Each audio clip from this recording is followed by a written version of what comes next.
This show will concentrate on one of the greatest institutions in the world, the black woman. In order to get the real feelings and perspective of our sister, we went to her. A group was brought together with as many differences as likenesses, but held together by the common thread of the black experience. Another institution was added, Sister Lena Horne, who can, from first experience, speak about survival if you are born a woman and black in this society. Our woman has borne us, nurtured us, and saved our race, and in the process, she often got the worst of it. As a unique institution, the black woman remains.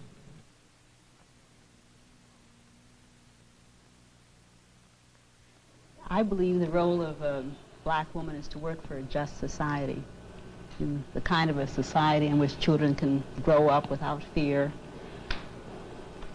in which they can hope. Don't you think so? Really, you know, to boil it all down, black woman is the mother of civilization. That adds it up. She is. She's actually the mother, you know. That's it. She's the mother of the earth. She bears forth the fruit to fertilize the soil. I agree. I agree. I think we have overlooked the fact that black women have been for the white nation. They have sucked us dry. That we have nursed the children, we have fed them, we have done everything, put all our energies, all our work into working for the white family. And now it's time for us to take all our strength, all the strength that Monahan says we have. You know, we're supposed to be the strongest women anyway. It's time for us to take all our strength, all our milk, all of that, and put it into working for the black nation. I'd like to touch on something here. I'm glad you brought this up. And I don't know what reaction this is going to get because a lot of people jump at me when I say it.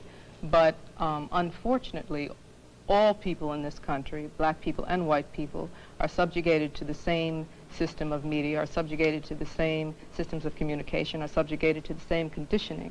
And that's something we definitely have to reckon with if we're going to ever get through any of this stuff. Moynihan, that's sort of the name that's associated with that word matriarchy, definitely has to be dealt with.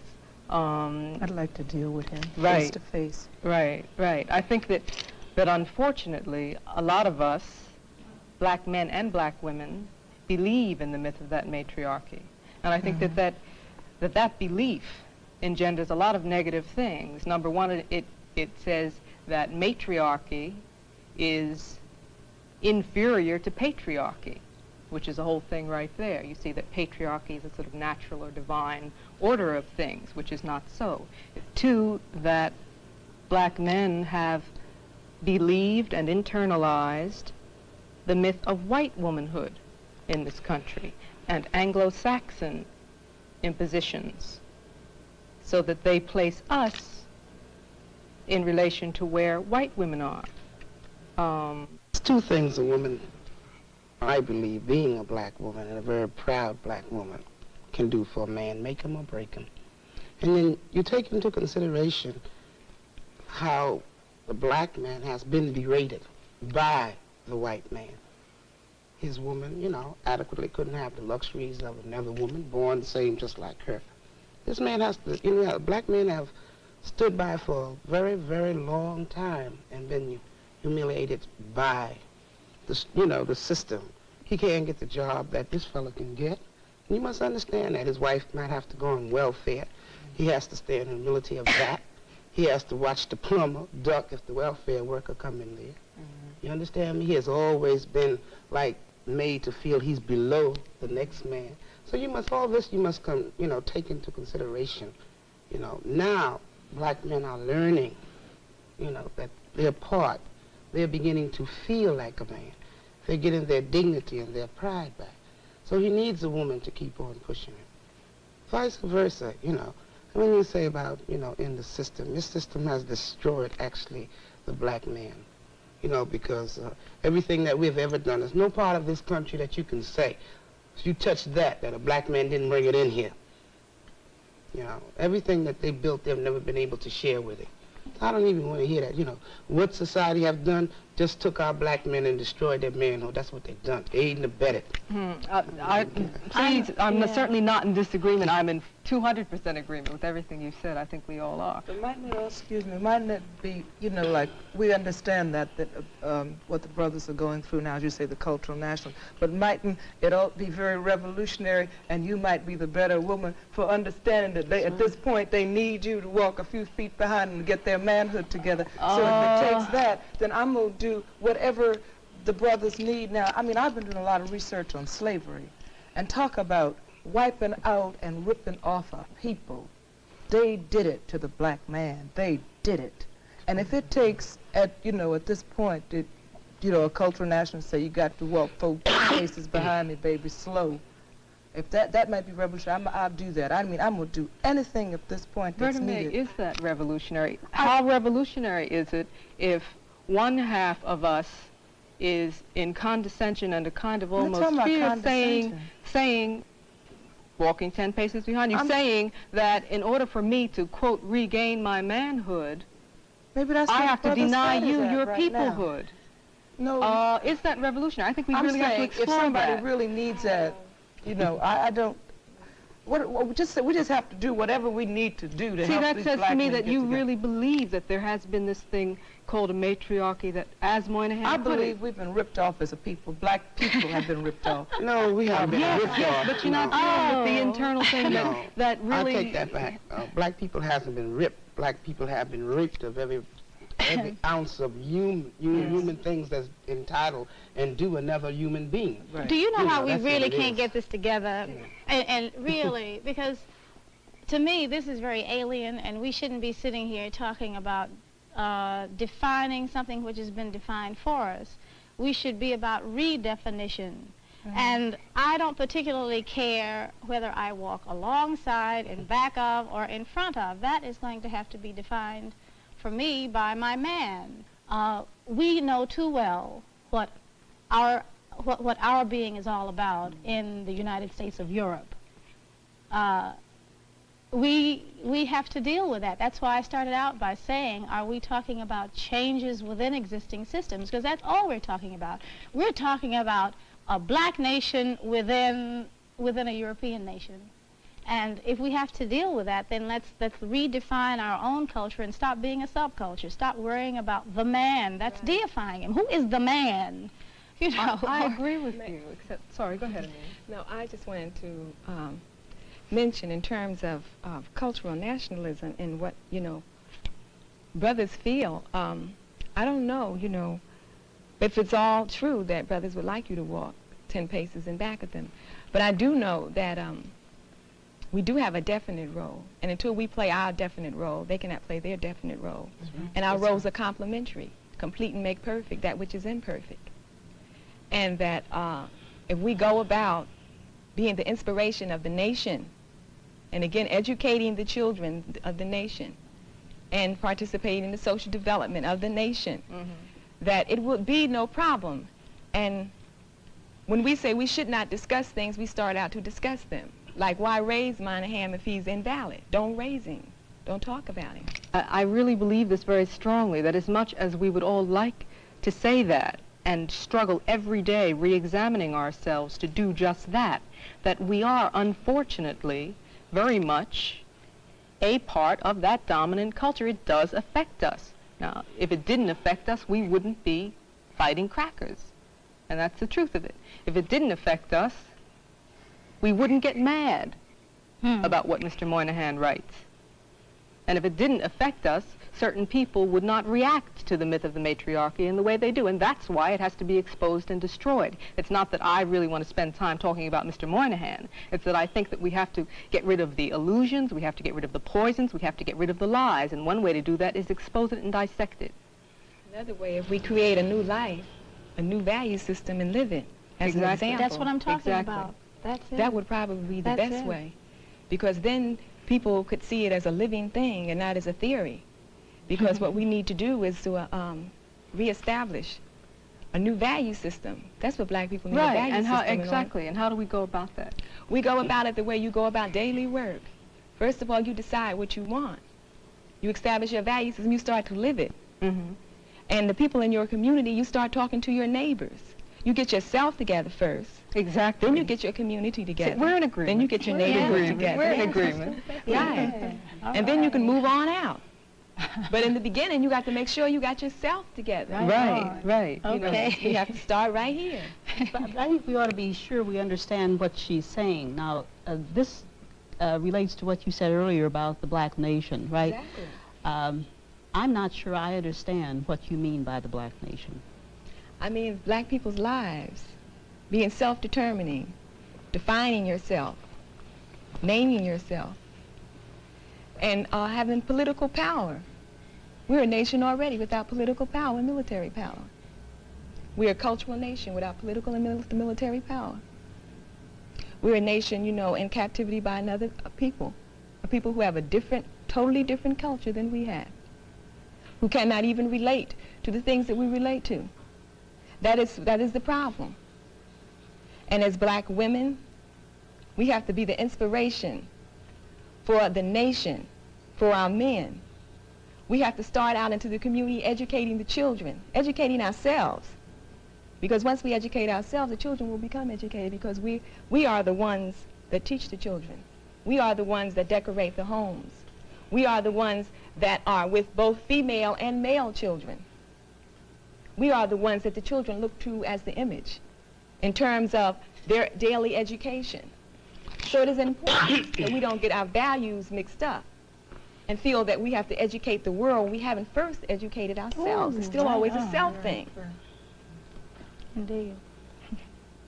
I mean, the world will relate to us once we can relate to ourselves. Mm-hmm. I mean, I think we are afraid of definitions and afraid to set guidelines because we might have to live by them. If you stand up and say a black woman should do this and that, then you might have to do that. But if you say, well, we don't have to say anything, you know, we can just do it. Do what? So like everybody can do their own thing. But every society needs a value system. Every society has a criteria in which they live by. And we live need by one. everybody else's. Exactly. Right. We should have Exactly.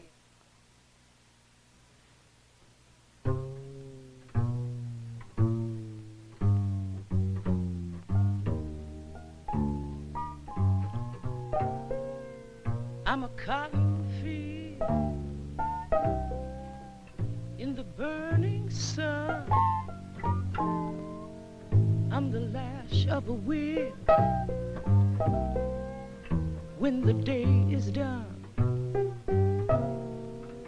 I'm a mother taking her son from the ends of a road. What he's done, God don't know. I'm the pain my mama felt while she was breaking that corn, 'cause the boss man made her work till the hour I was born. These are the hands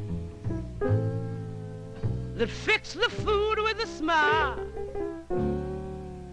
for in my mama's lap she rocked the boss's child.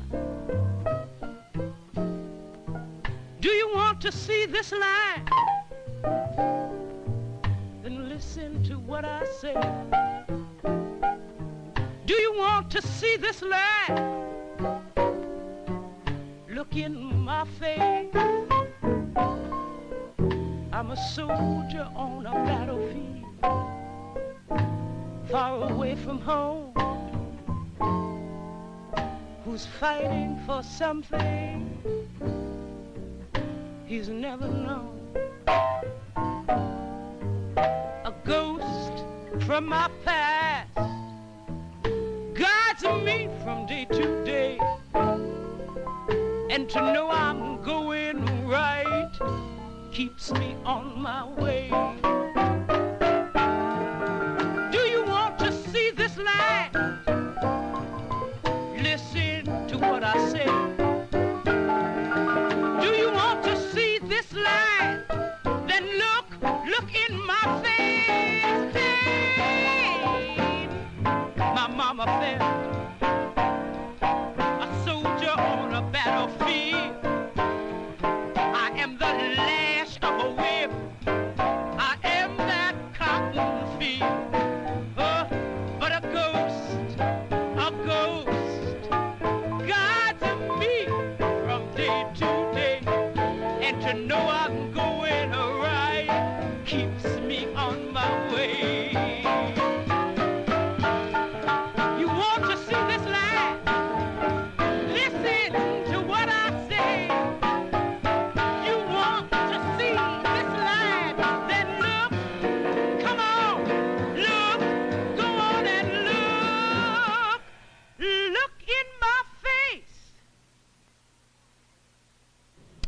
poem for a lady whose voice I like. So he said, you ain't got no talent. If you didn't have a face, you wouldn't be nobody. And she said, God created heaven and earth and all that's black within them. So he said, you ain't really no hot stuff. They tell me plenty sisters take care of better business than you. And she said, on the third day he made chitterlings and all good things to eat and said, that's good. So he said, if the white folks hadn't been under your skirt and been giving you the big plate, you'd have had to come uptown like anybody else.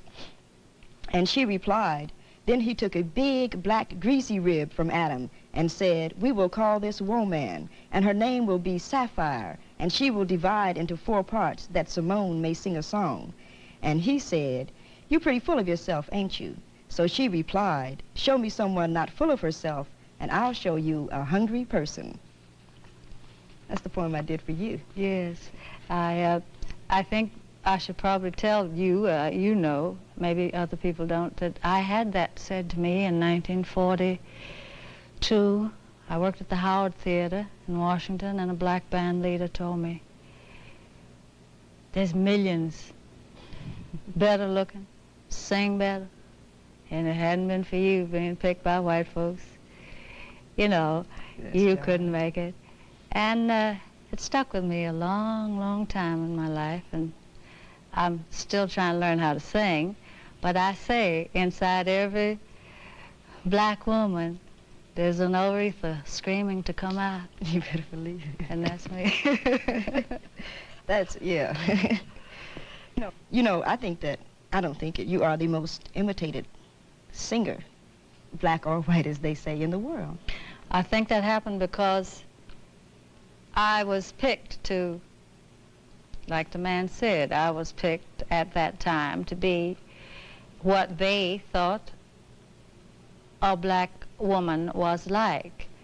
I was picked even before my own development, and when they picked me, they found they had a tiger by the tail, because they really didn't know what was inside of me. And I was made to look like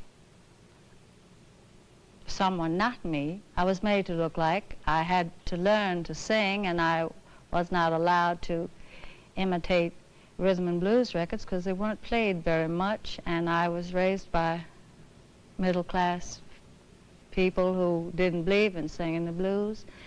And I was made to look like Hedy Lamarr and so forth and so on. That's way before your time. Oh, nobody remembers Hedy Lamarr. Nobody remembers that. But I think then the girls who began to have the opportunity at that time, because they had finally opened the way for one, they began to put them into the same image too. And so we had a whole decade or so of girls who thought it expedient to imitate me because I was making it, you see. They say you've been trying to change your image. I don't know what that means. Well, I think what it means probably is that since Greensboro, as recent as that, and sit-ins, I was able to flee my establishment stereotype because young people had freed me. And I think that since I always have been what I am inside, that I've been able to survive because they really didn't kill anything black in me. I was, because I remember you were out in, I think, Las Vegas, and you beat that guy bloody with your shoe. Yeah, well, I drew a little blood. It was in Los Angeles. It was in Los Angeles. That probably was the first time I felt less lonely. By the isolation that was imposed upon me by very nature of its definitive isolation from my own people, from white people, this middle thing that I was in, had kept me very much alone spiritually too. And I got insulted. I had frequently done so, but I hadn't done it at a place where there were a couple of reporters around. And the guy made me mad, and I struck him violently, because I am violent in a way. You trying to say violence purges the soul? No, he just made me mad, and sometimes your madness just mounts into, you know, beautiful madness. And I struck him, and I got tons of mail and letters and telegrams from black people who said, you know, hey, thank you, and how wonderful, and all. I said, my God, I'm not alone, and that was in the 50s. I had lived a long time without that feeling. And there are so many young black people now who I see doing things that are revolutionizing me and the world. Let me sort of ask a question that might be difficult. Like you grew up with, not grew up with, but professionally with Billie Holiday and Dinah Washington. Yes. And you survived, and they didn't. Do you? I'm sort of asking, I guess, to respond to that. Like, why? Can you? I don't know. I didn't want anybody to kill me. I think I didn't want them to destroy me. I mean, let's say I won't say hate because it's very bad, and I've not allowed myself until recently to love and open myself up to love. I was strengthened by my active disinvolvement, hidden, but it kept me surviving, and I think my background, my people must have. I find great migrations made by my great-great-grandmother on both sides that I didn't know anything about until I was in my 40s, and they survived, and it must be in us. Yeah. I'm sorry that, you see, I loved Billie very much, and I loved Dinah, and they were both very gentle women to me. They were very good to me when I was starting. And I think I began to know about the sisterhood during those years. You had a personal tragedy. Your father died, and then your son.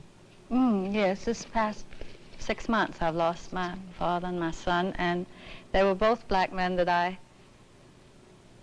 was denied until I was along in my years. My father and my mother separated when I was 3, and my son was taken from me when he was 3. But I got to know them when I was older, and they really fulfilled a great deal. When you got ready to marry Lenny Hayden, one of the statements that you made was that you didn't have the strength to marry a black man. How would you? I had married first a black man, and I wasn't a big enough woman to help him. I married him because I had nobody. I ran away from life as a chorus girl at 16, and a stepfather who was white that I didn't understand. And then I found out how difficult it was for a black man to live at that time and to exist. And I failed him.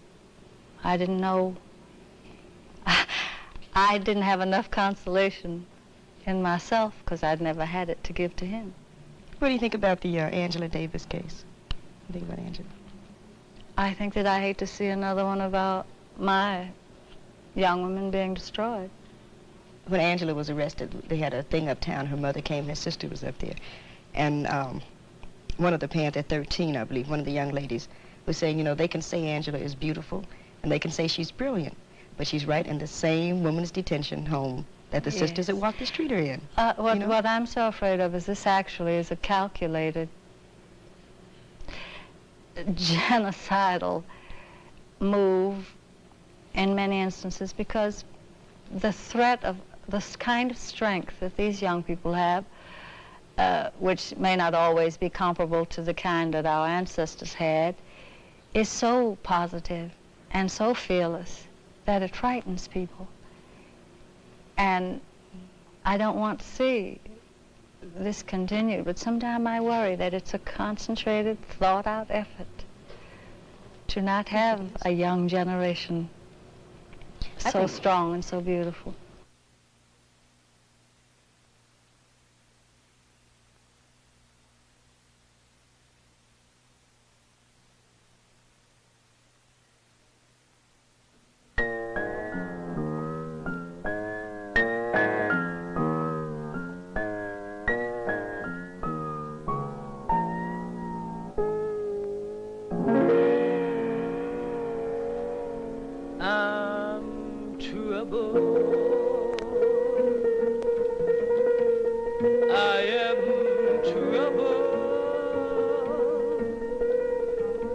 I'm trouble. troubled in mind.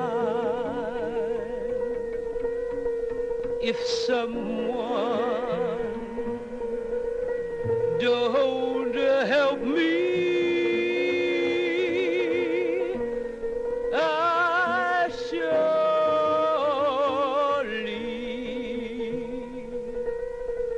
will die. Trouble, trouble, I'm troubled in mind. Oh, trouble, trouble, trouble never leaves me behind. If someone don't help me, I surely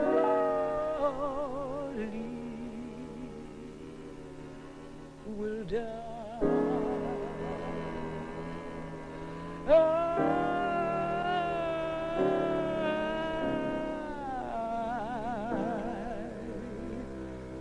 will die. I'll die.